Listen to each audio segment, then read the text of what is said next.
On this edition of Bay Area Bountiful, we dig into the subject of sustainable landscapes. The already arid climate of Northern California is further challenged by the effects of climate change, and even native plants are struggling to survive. Coming up, we'll discover how goat power is making a difference, and we'll learn how landscape companies are developing sustainable practices. Then we'll explore how parks are using drought-resistant landscape design. It's all coming up next on Bay Area Bountiful. Bay Area Bountiful is made possible in part by Rocky the free-range chicken and Rosie the original organic chicken. The Sonoma County Agricultural Preservation and Open Space District, Made Local Magazine, and Sonoma County Go Local, and through the generous support of Sonoma Water. Cultivate, celebrate, connect. City Grazing is a San Francisco-based goat landscaping nonprofit organization. They are dedicated to sustainable land management and fire risk reduction. Goat grazing offers an environmentally beneficial solution to weed control, whether it's over multiple acres or just an overgrown backyard. When the goats are not out on the job, the herd lives on pasture in San Francisco's Bayview district.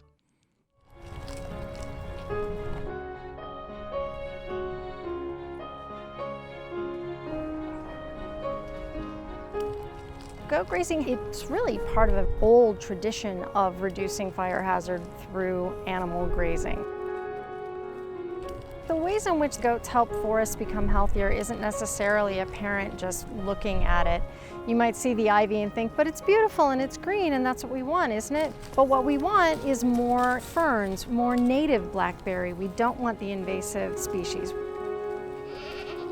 The overall goal is to get plants back under the trees that are actually benefiting those trees, which then helps the trees have a longer lifespan, be less likely to fall in a windstorm, and be less likely to burn in a fire.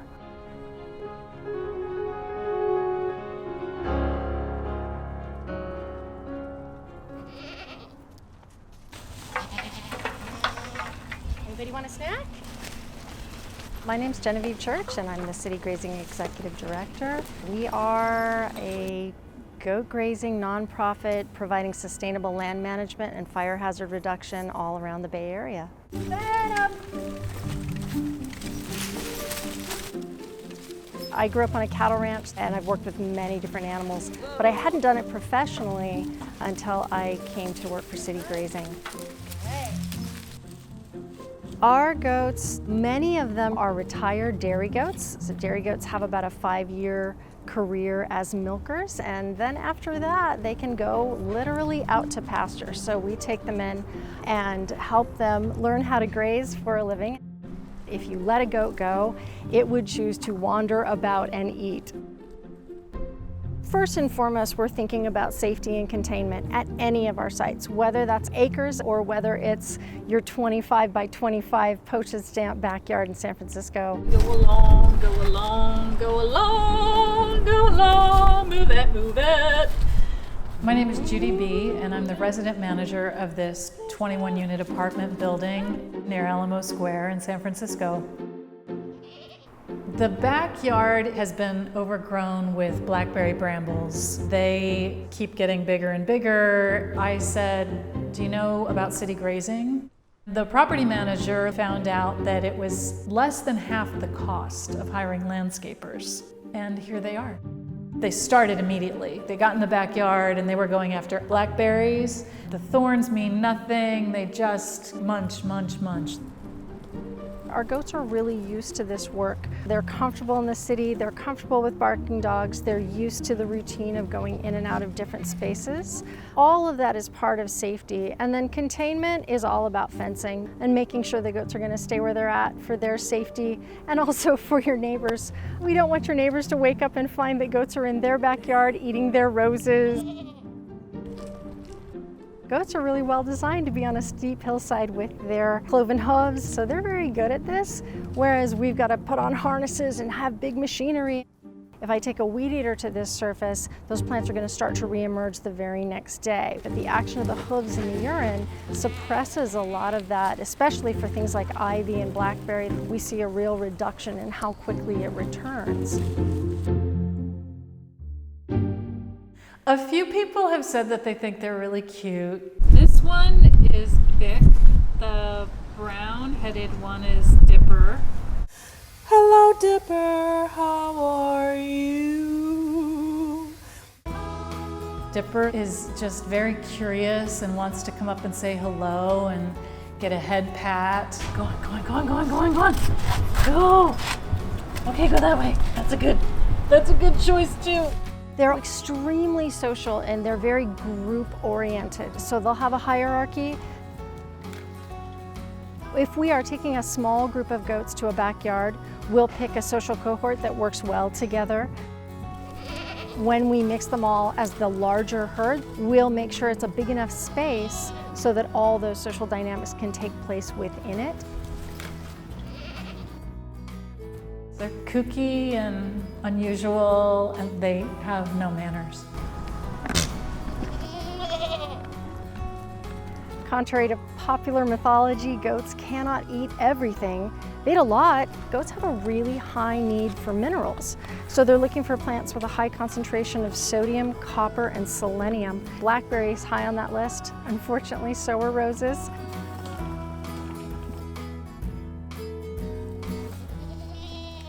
Here at UCSF Mount Sutro, essentially the goats are coming in to eat the invasive understory so that the Forest Service guys can get in and do some maintenance for some of the trees. Goats aid all of us in fire hazard reduction, most simply by taking away whatever's on the surface that would otherwise turn into dry fodder and tinder.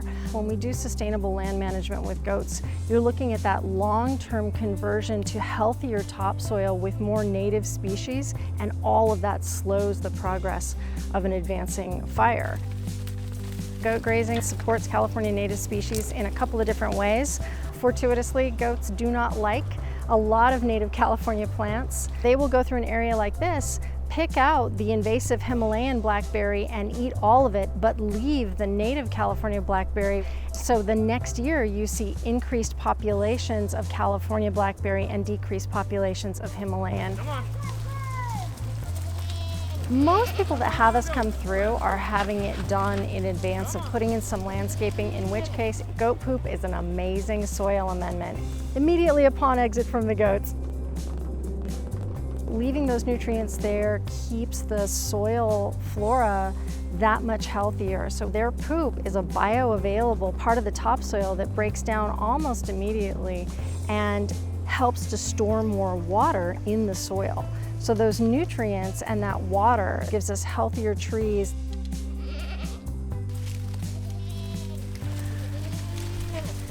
One of our best services is as ambassadors to this concept of working in harmony with the land.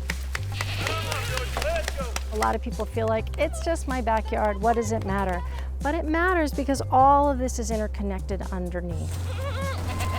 Urban goat grazing can change the world by changing the way people think about their relationship with the planet. Now that is ingenious, isn't it? You can scratch your own itch with your horn. When the goats are gone, I'm gonna feel a little bit of a loss because I go down 2 or 3 times a day to check and make sure they have water and just to say hi. It's been cool to have these other beings and their farmyard energy and to see nature at work.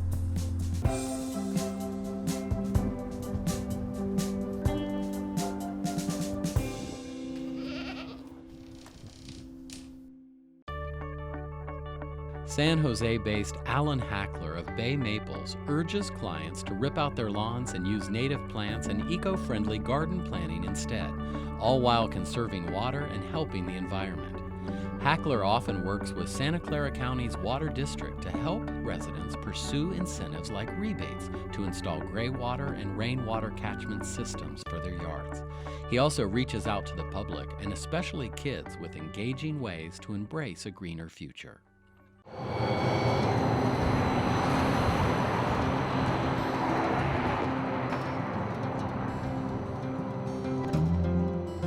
My name is Alan Hackler, and I'm the owner of Bay Maples Wild California Gardens, based in San Jose, California.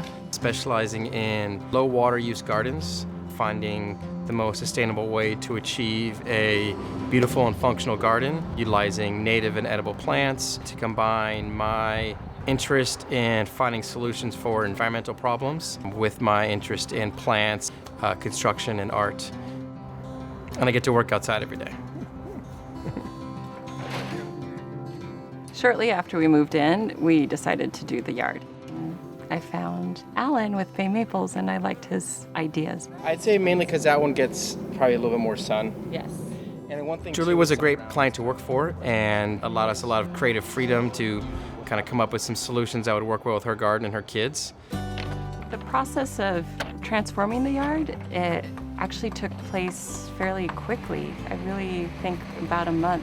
We looked forward to the trucks dumping off the rocks. That was exciting for us.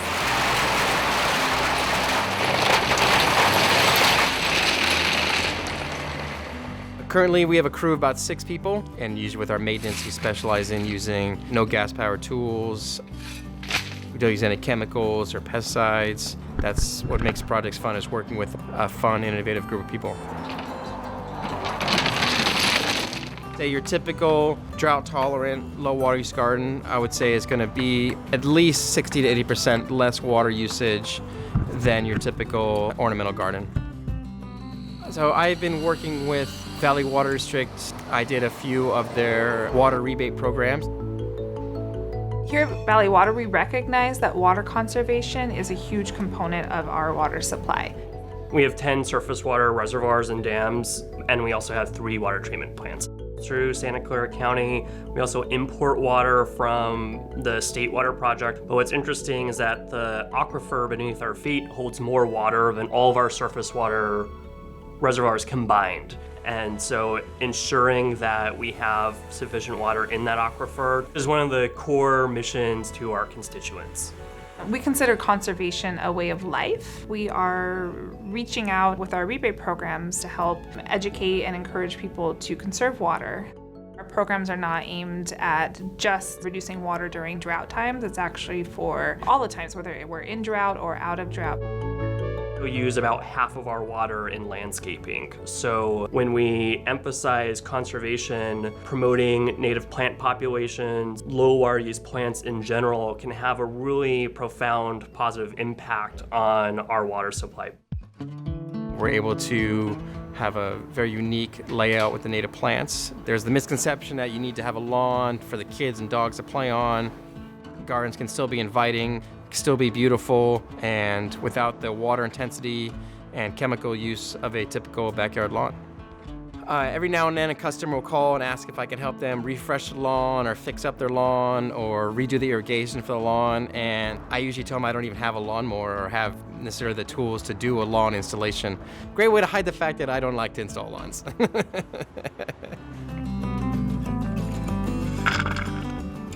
The way Bay Maples incorporates innovative landscaping techniques is through our use of gray water and rainwater systems to help people to capture the runoff from their roofs, to be able to capture, filter, and pump that into their landscape irrigation. The thing that Bay Maples does that I love is they specialize in many ways to maximize your water use. So this year I'm so excited for the rain tanks. We have, I think, up to 3,000 gallon capacity of capturing. The larger ones will hold the water for the backyard, and it should last a good chunk of the summer, if not all of the summer. And then over here we have our smaller one, and this is going to be the emergency water if there's an earthquake. We have a filter and a way to, but just for emergencies, and then if we don't need to use it, then we can send it out to the yard and water those plants.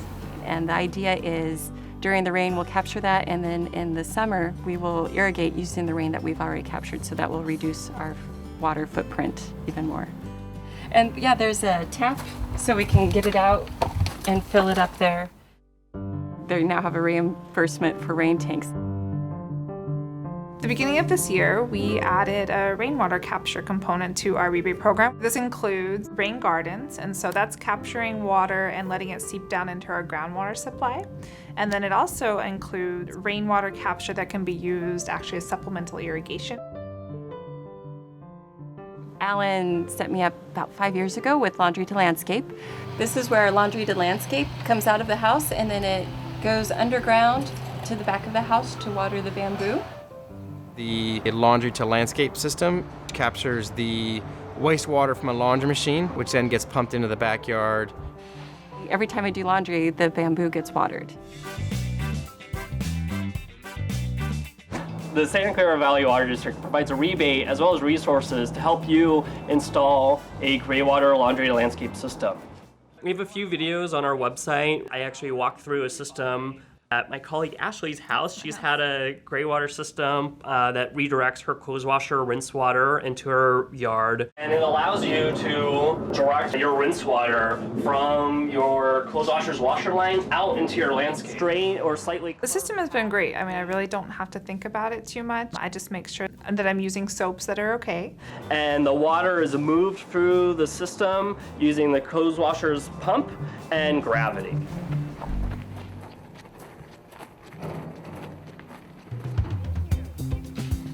I think my children benefit from the yard being natural and seeing the time and effort we went into planning it. If you raise them from the start to be green, then they don't feel like they're sacrificing later when they grow up.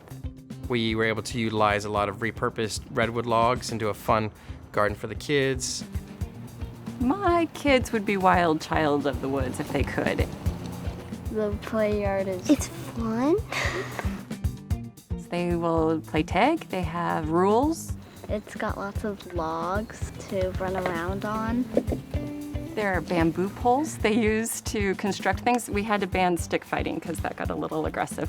It's good to reuse things because you don't waste them. The outcome is great, but it's a work in progress. Gardens grow. They have flowers and blossoms, and we'll have fruit, and I'm very excited. I'm very much looking forward to it. It's actually been really exciting to see how many counties and water districts around the state, or even around the country, are embracing rebate programs to incentivize people to do this.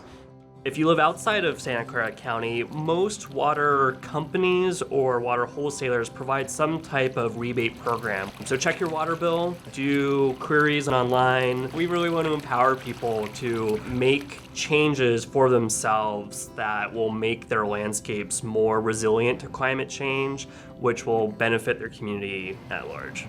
One of the ways I encourage people to get rid of their lawn is view it from the aspect of it being a missed opportunity. It's a great opportunity to demonstrate your style, your artistic sensibilities, and really use that as a way to kind of show people what you're about. And that's always encouraging to see people embrace it in the neighborhood and their community.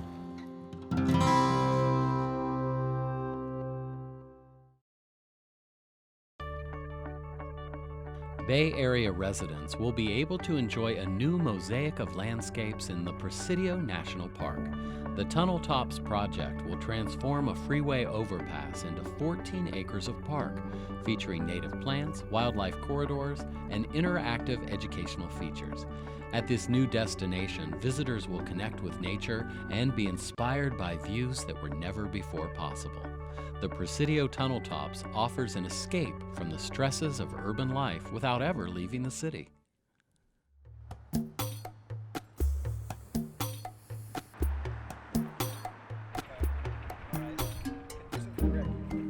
Look, there's an ichium. I can't believe it. Oh, Isn't wow. that fantastic? Look I know at it's that. planted itself. Yeah. And you know what? I just spotted a California poppy No over way, there. really? Yep. I love these California poppies, especially the ones from the coast. And we are going to be planting a lot of these.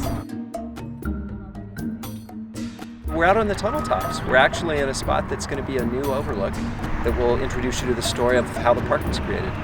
So the site is going to extend all the way from Lincoln and over to that fence, all the way across and back to this building. It's going to be a site with amazing 360-degree views of the city, the Presidio Hills, and the bay, and of course the bridge.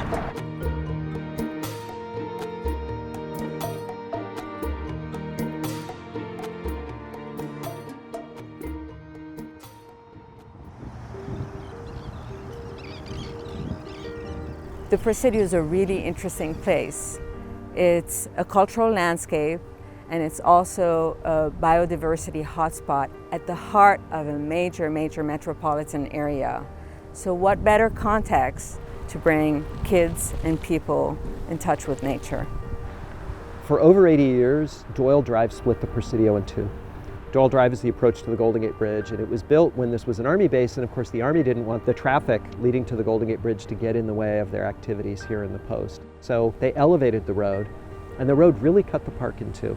It created this mindset of these being sort of Crissy Field being one place and the Presidio being another place. What the reconstruction of Doyle Drive does is it allows us to reconnect that incredible waterfront with the whole interior of the Presidio. And the primary way that that's going to happen is at the tunnel tops and the Quartermaster Reach sites. The Quartermaster Reach site creates an opportunity for us to restore 7 acres of wetland that will connect the marsh at Crissy Field to the restored Tennessee Hollow watershed. So that allows us to build this really critical connection between the upland areas and the bay.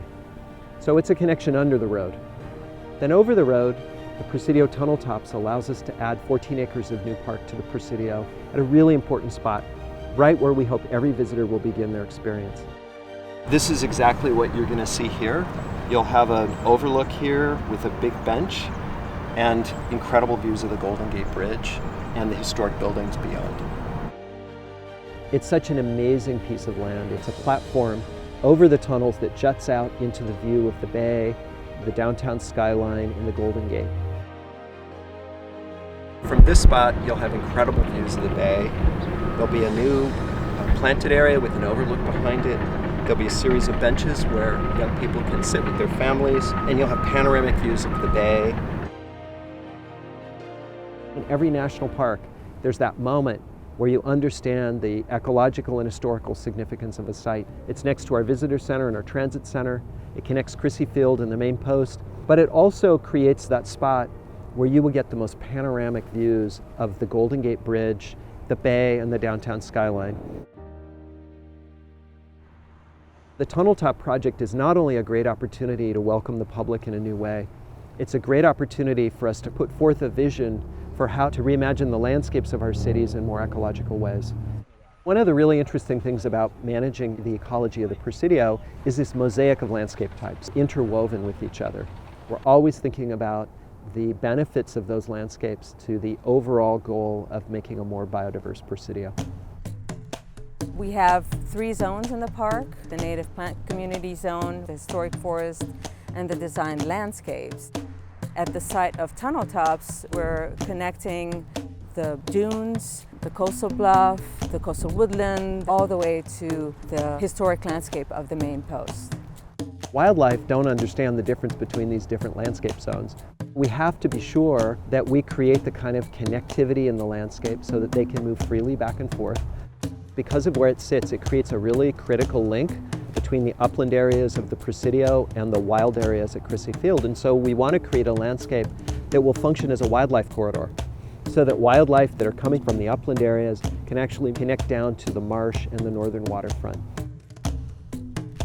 The Presidio, it's a really important reservoir of biodiversity. The community has played a really critical role by supporting our native plant nursery so that we can protect the genetic integrity of these relic natural species that live here in the park.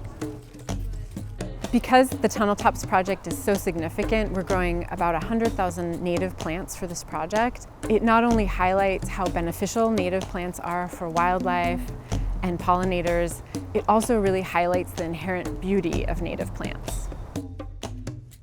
The native plants are part of our ecology. They're very important for habitat. They're also very drought tolerant. Examples of the native plants are California lilac, toyon, beach strawberry. All of the 100,000 plants that we're growing are going to be propagated at our 4 nursery sites. The seeds will be sown there, the plants will be transplanted, and the plants will be cared for until they're mature enough to go out into the landscape. So plants that began as seeds collected by staff and volunteers out in the field, out here in the Presidio, will end up going back to the Presidio in the Tunnel Tops landscape. My hope is that people connect to seeds or plants in the nurseries, or they'll connect to this place and connect to themselves and connect to each other in this new landscape. We're designing a landscape that supports our mission to bring ecological awareness. The Crissy Youth Campus is a 2-acre nature play area called the Outpost, where children will be immersed in an undulating landscape of native plants. And at the same time, there are areas that are for play because kids learn best when they're playing. We're actually on the tunnels right now, and beyond the ridge is going to be the youth campus, which has the 3 buildings. You can see one of them, the historic building here, and then all the rest of it, almost 2 acres, is the Outpost, the nature play area where kids can just be fully immersed in nature. All of the materials that we're using in the Outpost are natural. Kids will really feel like they're in nature. There's going to be a campfire circle, there's going to be picnic tables and barbecue pits. We get about 7.5 million visitors a year, and we want the park to continue to be a place that the public can come and enjoy. People nowadays are so stressed, so bringing people into nature can bring some relief. And then I also see a lot of optimism when you bring youth into that. There are solutions to the challenges that we face that are out of the box. We need to break down this old 19th century dichotomy between nature and culture and really think of the whole planet as a garden and ask ourselves how, in the same way that we want to be good stewards of our garden, can we be good stewards of the planet? We have these landscapes that live at the intersection of nature and culture and embrace both sets of values. Parks like the Presidio give us all hope that we can imagine a better tomorrow for our planet.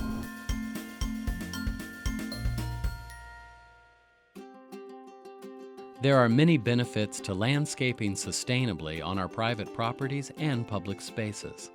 Homeowners, municipalities, and businesses can save money on the costs of watering and maintenance. We can actually help the environment by getting rid of invasive non-native plantings, providing native species the opportunity to thrive in our unique climate, and providing homes and food for native wildlife that depend on those plants for their survival. Sustainable landscaping is an important way that we can keep the Bay Area bountiful.